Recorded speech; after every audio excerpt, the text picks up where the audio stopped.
Architect Tamar Lev-On graduated from Tel Aviv University and Kingston University, London. She is a lecturer at HIT Holon, skilled as a multimedia artist, architect, and designer.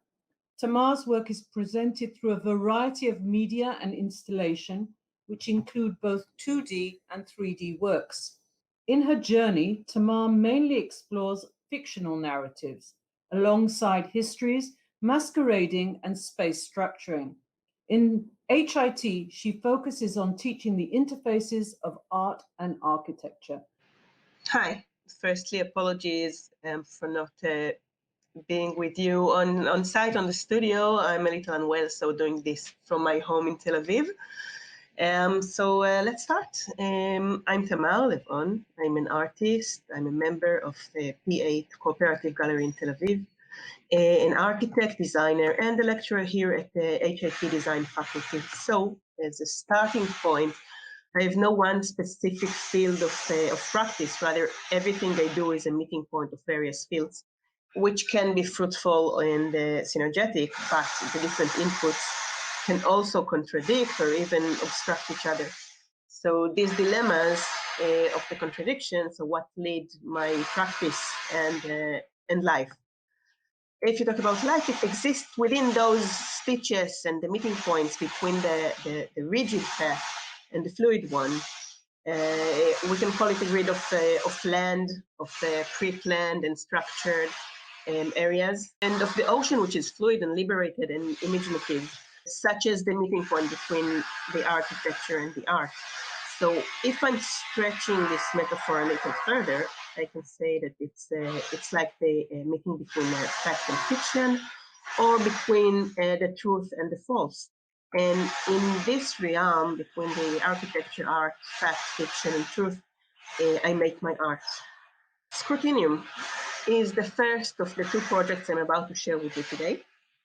It's the final show of my MFA Fine Art from 2007.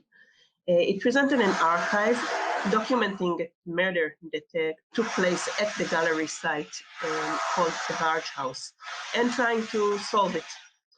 Now, the project began with me finding a newspaper front page that was telling the story of Lord Henry Kent, who owned a shipping company that was located at the Barge House, which is the gallery site. But what really caught my eye was the photo of his daughter, Lady Alison Kent, who looked exactly like me. So from there on, I started investigating and collecting evidences and setting them up as a historical archive, as you can see here.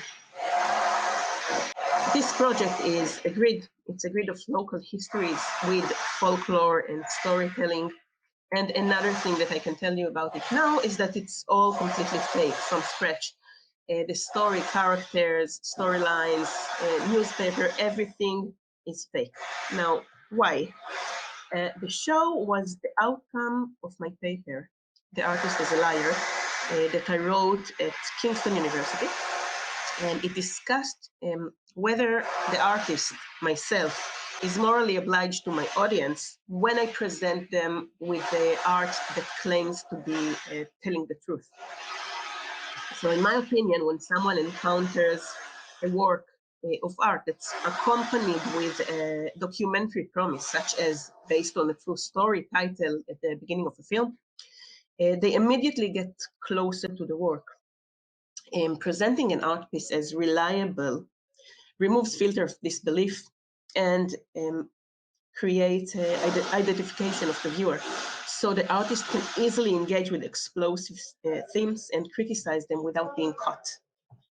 I'm doing this for over a decade now and creating fictions.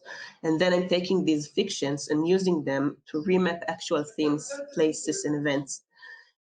Both of the projects we see here are using a reliable aesthetics with text and image. Each project has a complex structure that meets other fields such as history writing, local culture, or politics, and deciphering the piece confronts the viewer with those parallel fields.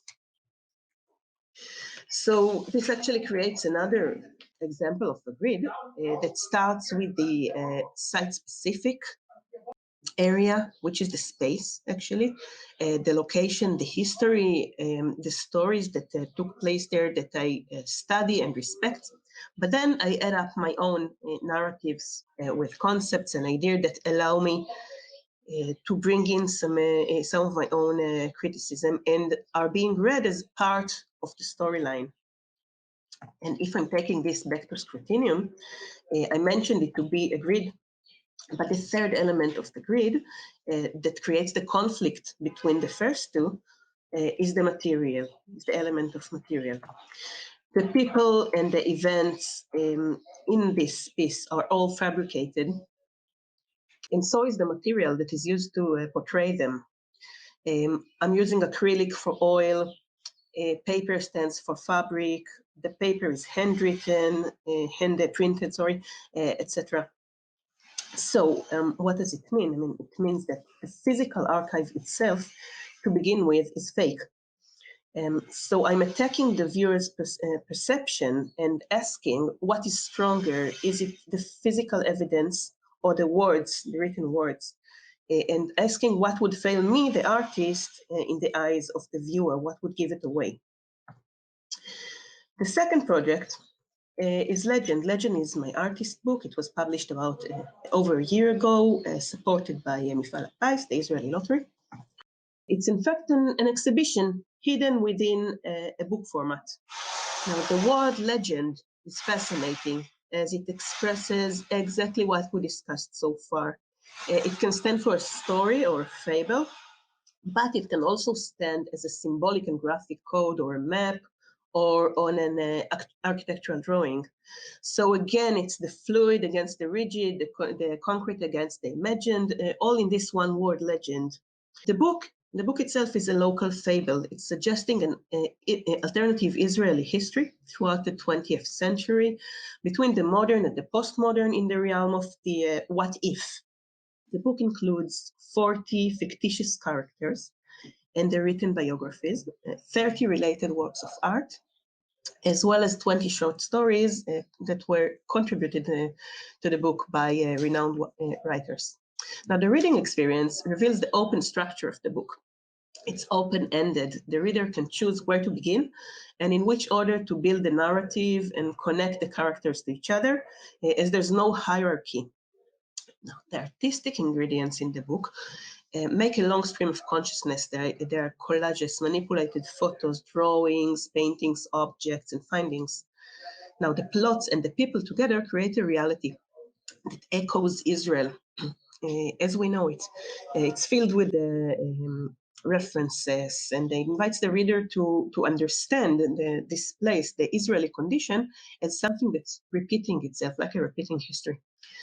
The made-up relationship themselves act as a legend to our own lives here, touching various themes such as culture, politics, industry, economy, corruption, and grief.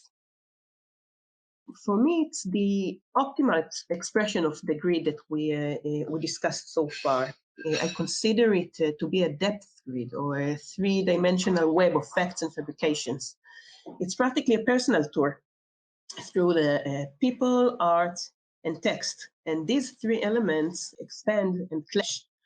It all starts with the biographies, with the fictional characters that are based either on something that I made up, the fictional ones, or the real characters. And they are the basis to the new narrative that is also filled with half-truths and includes politics, culture, history, and more. The stories are based on the characters. At first, I wrote a biography, and then I approached writers and sent them the biographies, asking them to respond with a short text. I received over 20 fantastic responses that are different in genre and styles. So in the book, we have stories, letters, newspapers, diaries, and more. The art pieces, they function partly as a mediator between facts and fiction, but mostly they help us understand and decipher the plot. They act as a subconscious to the stories and characters. And just another word, if we think about the era we live in now, if we take this grid and add up the media and the news coverage, then we actually get the here and now that we live in a place or times that are supposed to be genuine. So let's walk through some of the characters in the book. It all begins with me being a collector. Part of what I collect is old photos. So the starting point was this photo of a group of children in Shoshana kindergarten celebrating Purim, the Israeli, the Jewish holiday. I named all the 17 protagonists and matched them to the second photo of the same kids 16 years later. And later on, I drew two legends for both photos, numbering and naming the characters. From the 17 heroes, the plot extended, and I wrote another 23 characters, part family members, friends, or associates. Now, deciding how the character look is a very interesting work. I had photos for the 17 children, the first ones, and the remaining portraits are either taken from different photos that I later used for the book, or might even be a Google search. If a character plays the violin or is a politician or a spy, I would Google it, Google image it, and then see what kind of images come up and find the right character.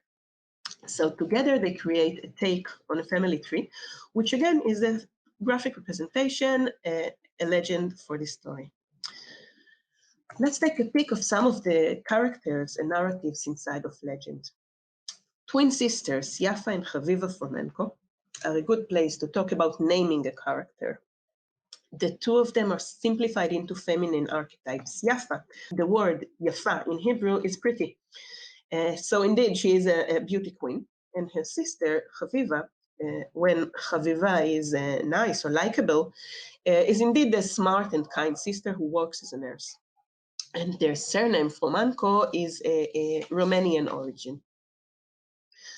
Now, I'm fascinated by the concept of twins, two people who are one, or one person who is actually two. It also fits the theme of duplications and pairing that I explore throughout the book with the art. So in this piece, you can see reflections, distortions, and black and white that are all the backdrop of two older couples, German Aldea and Johanna, and Romanian Nelo and Danot. The two of them are married to each other in between. And one couple is the parents of Yafa and Chaviva we met before. Now the picture of them, I found both pictures you see here in two different stalls at one flea market. They basically show the same couple, just taken a few years apart, but I've decided that there are two different sets of twins that are married to each other, and this is how the plotline was born. So the husbands name their spouses Queen of Heart and Queen of Diamond, as if they are one playing card sharing the same body. Or if they are being a dragon, a mythical dragon with two heads, holding a diamond and a pounding heart. Now, later on, the sisters fell apart over the German payment issue to the Holocaust survivors. And that's an example of how real Israeli local history penetrates invented plot. Now, returning to Yafa, here's another medium used by another writer for the book. It's a fake interview from a ladies' magazine she gave after winning the beauty pageant. Here in this page, the testosterone page, we meet two of Yafa's lovers, both based on actual Israeli people. One of them is a singer who was active in Israel in the 40s, and the other one is a criminal. This one is one of the findings that I obviously made for the book. It's a handkerchief with the symbol of the criminal's organization that's called the Bleeding Rose. Here we meet Esther and Moni, the other pair of twins, the cousins of Yafa and Chaviva. They have inherited some lands in Rishon LeZion and always dreamt of unusual amusement parks. So they team up with Shmuel, which is another one of the 17 initial characters. And together, the three embark on an adventure playing a roller coaster park based on the behavior of waterbirds. Through this storyline, I can touch ideas such as the Israeli water crisis and the security industry. This is a prototype for one of the roller coaster tracks designed by Shmuel. And here he's interviewed for the magazine Wild Birds, where he talks about the design principles that led him to both designing the rides and earlier on to designing advanced weapon system for the Israeli Defense Force. Now, between the people who read the interview, we find Vora Greenwald, which is another one of the 17 original kids. Now, her family once owned an animal shop that they had to give up. In a beautiful letter written for the book by author Ishai Sarid, she misinterprets the plans and asks Shmuel and the twins to become their partner in planning a park for birds. And she ends up the letter by asking to live with the birds on their side. I'd also like to mention Daniel Szabo and Batya Philipson, both young dancers, who gave me the opportunity to dive into the world of botanical drawing while telling their stories. One time as a dancing branch of dancers and flowers, and the second time in the memorial page that I called Cancer Flowers, which covers all the characters that are basically killed in the book. The last one I'd like you to meet in the current climate is Yuri. Yuri immigrated to Israel as a young boy with his parents. They are researchers who perform clinical trials on various ethnic groups, and Israel was exactly the place to find such a diversity. But Yuri was always afraid of germs. The talented Geula Shina writer wrote a short story about Yuri that opens like this. Germs. Everybody thinks war is the scariest thing, but they are all wrong. The scariest are the germs. They even survive war. Not one war, wars. World War I, II, the third one as well. Not to mention small wars of small countries, such as Israel. A country as small as a germ. That's it. Thank you very much. Thank you very much for your fascinating talk.